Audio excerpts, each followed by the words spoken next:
Hello aspirants. So நீங்கள் BSc nursing GNM nursing முடிச்சிங்கன்னா இந்த எக்ஸாமுக்கு அப்ளை பண்ணலாம். ஆக்சுவலாக பார்த்தீங்கன்னா இன்றைக்கி தான் லாஸ்ட் டேட். ஏற்கனவே இதை பற்றி நம்ம ஒரு வீடியோ போட்டிருந்தோம். ஸோ லாஸ்ட் டேட் உங்களுக்கு ஒரு அலர்ட் கொடுக்கறதுக்காக தான் அந்த வீடியோ. ஸோ இது பார்த்திங்கன்னா doctor Ram Manohar Lohia institute of medical sciences RM LIMS. So RM LIMS லக்னோவில் இருக்க ஹாஸ்பிட்டலுக்கு. ஸோ என்ன பொசிஷன் பார்த்திங்கன்னா நர்சிங் ஆஃபீஸர். ஓகேங்களா? So nursing officer group B. So இது பார்த்திங்கன்னா உங்களுக்கு லக்னோ யூபியில் இருக்குது. So other states candidates apply பண்ணலான்னா yes, all states are eligible to apply, but reservation. So இந்த OBC, EWS, SC, ST reservation only for UP candidates. ஓகேங்களா? So UP candidates can be apply under specific reserved categories. All other state categories can be considered as unreserved category. So the reservation UP candidates மட்டும் தான் கிடைக்கும். All other state candidatesக்கு reservation கிடைக்காது. Right? So இதுக்கான qualification பார்த்திங்கன்னா GNM nursing முடிச்சிருக்கணும், BSc nursing முடிச்சிருக்கணும், MSc nursing இருந்தால் போதும். So GNM, BSc, MSc nursing முடிச்சவங்க அப்ளை பண்ணலாம். பிஎஸ்சி நர்சிங், MSc நர்சிங் முடித்தவங்க எந்த எக்ஸ்பீரியன்ஸும் இந்த எக்ஸாம் அட்டன் பண்ணுறதுக்கு வேண்டாம். வேறஸ் ஜிஎன்எம் நர்சிங் நீங்கள் முடிச்சிங்கன்னா 2 years எக்ஸ்பீரியன்ஸ் வேணும். 50 bedded ஹாஸ்பிட்டலில் 2 years எக்ஸ்பீரியன்ஸ் இருக்கணும். வேறு என்ன குவாலிஃபிகேஷன் பார்த்தீங்கன்னா registered nurse in state nursing council ஒரு Indian nursing council.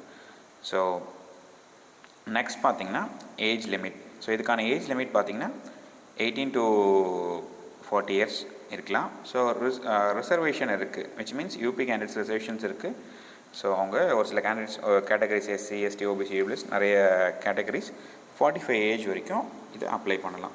So total number of post பார்த்திங்கன்னா இதில் 422 போஸ்ட் இருக்குது. ஓகேங்களா? So total number of postures 422. So இங்கே பார்த்திங்கன்னா உங்களுக்கு ரிசர்வேஷன் கொடுத்துருப்பாங்க. So unreserved 169, OBC 114, SC 88, ST 9, EWS 42, and totally 422 post in this vacancy.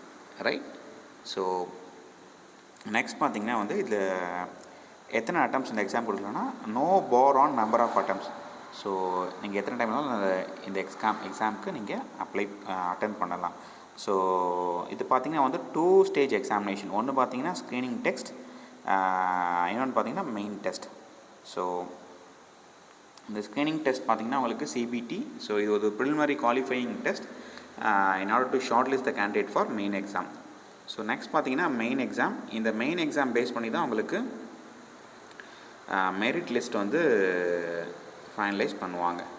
So இந்த எக்ஸாம் முடிச்சோன்னா நெக்ஸ்ட் என்னென்னு பார்த்திங்கன்னா உங்களுக்கு இது document verification, certificate verification, DVR CV சொல்லுவாங்க, அது இருக்கும். அப்புறம் மெடிக்கல் எக்ஸாம்ஸ் இருக்கும். ஸோ மெடிக்கல் எக்ஸாமினேஷன் இருக்கும். அதுதான் உங்களுக்கு ஃபைனல் செக். அது முடிச்சோடனே உங்களுக்கு ஜாப் கன்ஃபார்ம் ஆகிடும். ஸோ இந்த கொஸ்டின் பேப்பர் பார்த்திங்கன்னா இதில் பைலிங்குவல் இருக்கும், ஹிந்தி அண்ட் இங்கிலீஷில் வரும். ஸோ 100 MCQs வரும், 2 hours உங்களுக்கு டைமிங்ஸ்.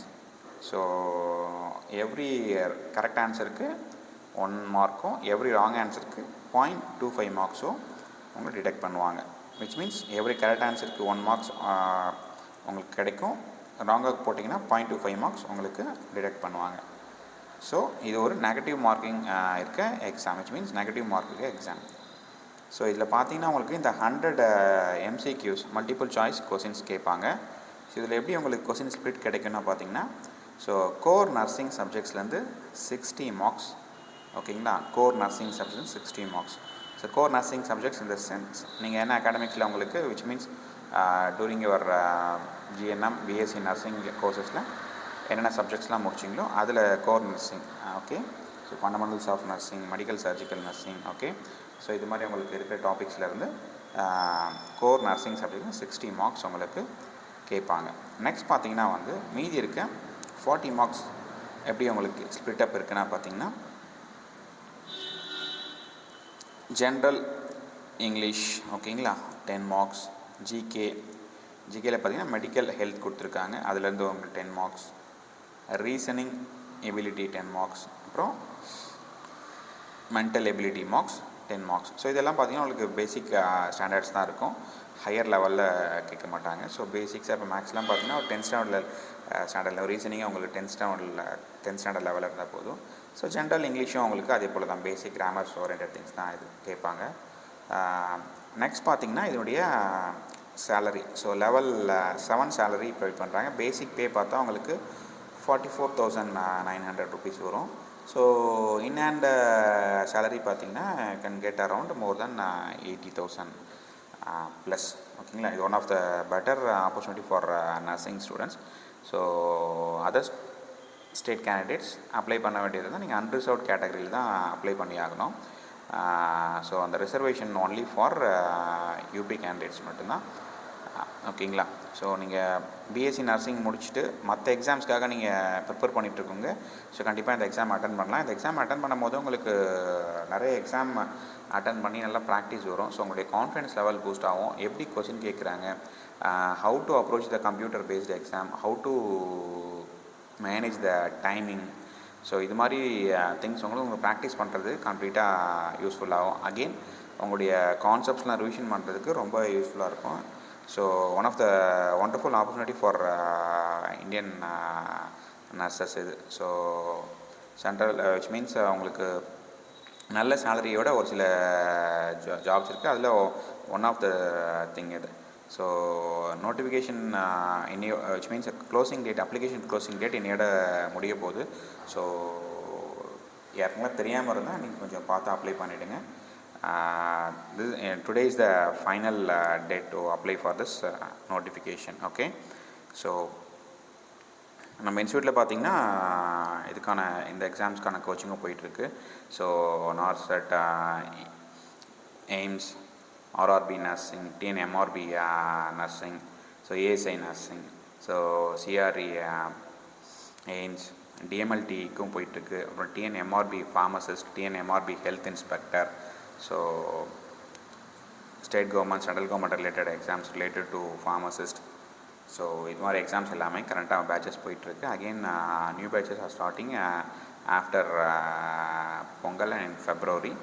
ஸோ உங்கள் மெடிக்கல் ரிலேட்டட் ஸ்டூடெண்ட்ஸ், உங்களுக்கு தெரிஞ்சவங்க, உங்களோட ரிலேட்டிவ்ஸ், உங்களுடைய ஃப்ரெண்ட்ஸ் இது மாதிரி இருந்தாங்கன்னா you can share this video recording classes பற்றி அவங்களுக்கு நீங்கள் தெரிவிக்கலாம். ஏன்னா நிறைய ஸ்டூடெண்ட்ஸ் வந்து கிளாஸஸ் இது மாதிரி கண்டக்ட் பண்ணுறது தெரியாமல் இருக்காங்க. ஸோ ஈவன் டிஎம்எல்டி கூட நல்ல சேலரியில் சென்ட்ரல் கவர்மெண்ட்ஸில் நிறைய ஜாப் ஆப்பர்ச்சுனிட்டிஸ் இப்போ வந்துட்டுருக்கு. ஸோ அகெயின் 2026 பார்த்தீங்கன்னா நிறைய நர்சிங் பேஸ்ட் ஜாப்ஸ் நிறைய வரப்போகுது. ஸோ வெயிட் பண்ணிகிட்டே இருங்க. ஒரு நோட்டிஃபிகேஷனும் உங்களுக்கு நாங்கள் அப்டேட் பண்ணிகிட்டே இருப்போம். நீங்கள் சப்ஸ்கிரைப் பண்ணலைன்னா அகெயின் நோட்டிஃபிகேஷன் சப்ஸ்கிரிப்ஷன்லாம், ஏன்னா ஒரு மெசேஜ் நம்ம போட்டுட்ருப்போம். ஸோ நீங்கள் நோட்டிஃபிகேஷன் கிளிக் பண்ணியிருந்தீங்களா, அதான் சப்ஸ்கிரைப் பண்ணியிருந்தாலும் உங்களுக்கு அந்த மெசேஜஸ்லாம் ஆன் டைம் வந்து சேரும். So if any candidates are eligible to apply for this exam, you can apply for this exam. Okay, thank you.